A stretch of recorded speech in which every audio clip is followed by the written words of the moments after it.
asalaamaaleykum mbokk yi ñuy seetaan ci seen plateforme Akan Mentor ñëw nañ tey ci seen vidéo numéro 25 ci cours bii di HTML ak CSS tey nag ñu fas yéene gis lu ñuy wax type block ak type inline ci ñaar yooyu lañu fas yéene defee cours tey bi kon ci chapitre 25 dinañ gis élément HTML yi nga xamante ni ay type block lañ ak élément HTML yi nga xam ne ay type inline lañ kon jubluwaayu cours bi du dara lu dul fexe ba ngeen gisandoo ba pare comprendre type yi ci élément maanaam type élément HTML ginnaaw loolu itam danañ gis wuute gi am ci élément yi nga xam ne ay bloc lañ ak yi nga xamante ni ñoom la ñu woowee inline bu loolu weesoo nag ñu wan leen maanaam impact bi nga xam ni maanaam wuute googu am naka ci booy defar sa ay page web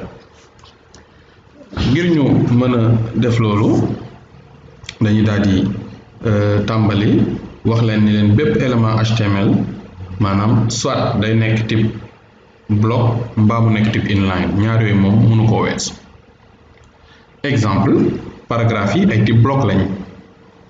waaye bu ñu bëggee jël misaal ci lan mooy type inline mën nañ jël lu mel na balise strong élément strong inline la waaye bu dee paragraphe P type bloc la élément nag de type bloc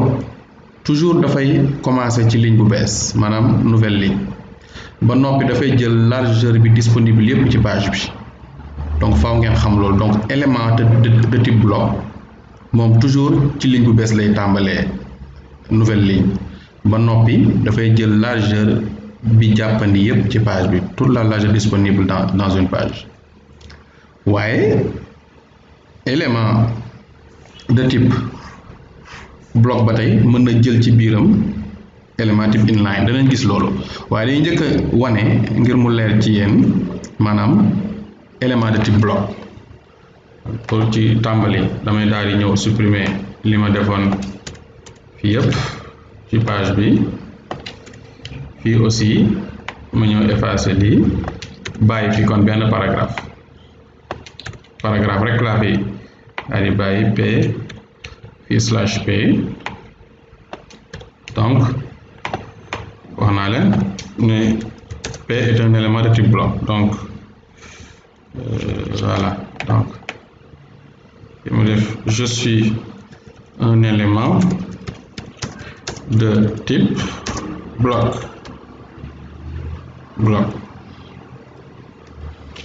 donc pour loolu leer dañuy daal di ñëw fii ñu créer ko bordure daal ngir wan leen donc mën naa def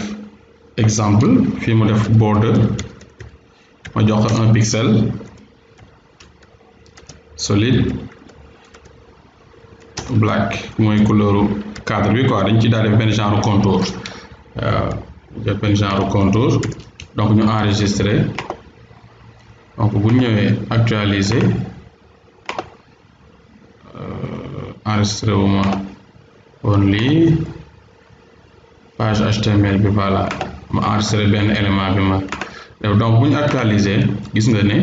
am naa kon benn paragraphe donc commencé na ci ligne bu bees moom laa leen wax ne paragraphe donc lépp luy bloc day commencé ci ligne bu bees mais dafay jël largeur ligne bi donc gis nga paragraphe bi largeur bi yépp la jël donc largeur page bi ni nga ko xamee mooy da nga daal di créer ko benn contour gis nga kon nga gis ne jël na largeur page bi yépp donc ngeen jàpp ne bépp élément HTML boo xam ne bloc la rek donc ci ligne bu bees lay tàmbalee loolu mooy première condition bi deuxième condition bi mooy day jël largeur page bi donc comme élément P donc nga gis ne ci ligne bees lay tàmbalee toujours waaye gis nga boo ko joxee bordure rek nga gis ne kon jël na largeur page bi yépp waaye doon nañ leen expliquer léegi tamit ni leen élément inline mën na dugg ci biir élément bloc par exemple fii strong mënoon naa ko dugal fii ñu copier par lii pour am signe inférieur supérieur yi voilà ma copier ko sama clavier moo jafe génne kii yi moo tax may copier noonu donc voilà gis nga fii ma def fii strong par exemple strong donc fii tim ma def /strong gis nga kon am naa strong élément inline la am naa ko ci biir élément boo xam ne bloc la comme P ci biir P bi laa am donc strong donc moom laa leen expliquer sànq ne leen donc mën nga am élément inline ci biir élément bloc donc gis nga fii strong bi appliqué na ko directement kon foofu léegi nag yi nga xamante ni donc moom mooy yi gën a siiw nga xamante ni ràññee nañ leen comme ay élément de type bloc bokk na ci paragraphe yi H comme ay H1 H2 OL pour créer liste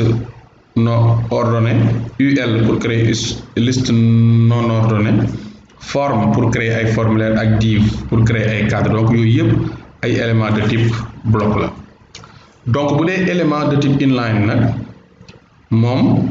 du commencer par ci ligne bu bees maanaam bu dee bloc day commencer ci nouvelle ligne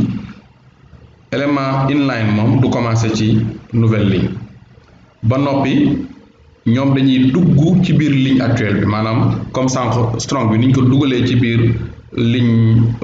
paragraphe bi donc lépp luy élément inline kon noonu lay faral di demee ba noppi ñoom duñ jël largeur page bi yëpp waaye dañuy jël uniquement largeur bi ñu soxla par exemple su ma ñëwoon ci CSS bi léegi ma dindi cadre paragraphe bi par exemple ma ne kat boobu wan ma cadre strong bi kese da ngay gis ne li muy cadre mooy lu concerne texte strong bi kese voilà gis nga donc li may wane ni donc strong moom du jël largeur page bi waaye day jël uniquement rek maanaam li nga xamante ni loolu soxla comme largeur donc loolu itam bu dee yi nga xamante ni moom la ñuy gën a jëfandikoo maanaam muy ay éléments yoo xamante ni type inline lañ bokk na ci strong EM balise A pour créer ay liens balise IMG comme yi ñuy créer image ak span kon yooyu bokk nañ ci yi nga xam ne ay balise de type inline la kon loolu lañ leen indiloon tey ngir leeral leen lan mooy bloc ak lan mooy inline donc ci fàttali bu dee élément bloc yi ñoom toujours ci ligne bu bees la ñuy tàmbalee ba noppi dañuy jël largeur page bi yépp bu dee élément nag type inline moom day du commencer ci page bees dafay dugg ci biir ligne yi waaw ba noppi du jël largeur bi yépp quoi voilà ñuy fàttali tamit ne mën nga am say élément inline ci biir élément bloc kon loolu leen indiloon tey ci seen cours numéro 25 ci HTML ak CSS ba tey ci seen plateforme Akan Mentor